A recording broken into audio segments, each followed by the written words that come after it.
মা, আপনাকে না একটা কথা বলার আছে। বলো। দেখছো তো আমি পুজো করছি, বলে ফেলো।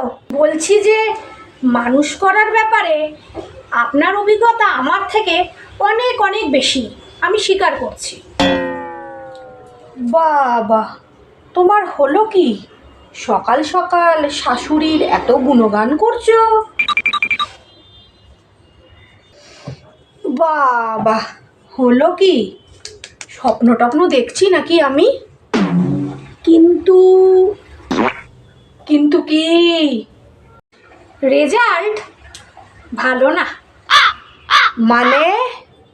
মানে হচ্ছে যে আপনার মানুষ করা ছেলের সাথে তো আমি ঘর সংসার করছি, আমি যে ঠিক কি কি সহ্য করি, আমার ওপর দিয়ে যে কি কি যাচ্ছে, সে একমাত্র আমি বুঝতে পারছি। এই জন্যে বললাম আপনার মানুষ করা রেজাল্টটা ভালো না। আমি ভগবান ছেলেকে খাইয়ে দাইয়ে মানুষ করে তাকে আমি এই রকম মেয়ের হাতে তুলে দিয়েছি। এই কারণে আমি বিয়ে দিয়ে ছেলের বউ নিয়ে এসেছিলাম ভগবান, এই দিনটা দেখার জন্য। আমি, তুমি বলো, এই যাও যাও আমায় পুজো করতে দাও, যাও।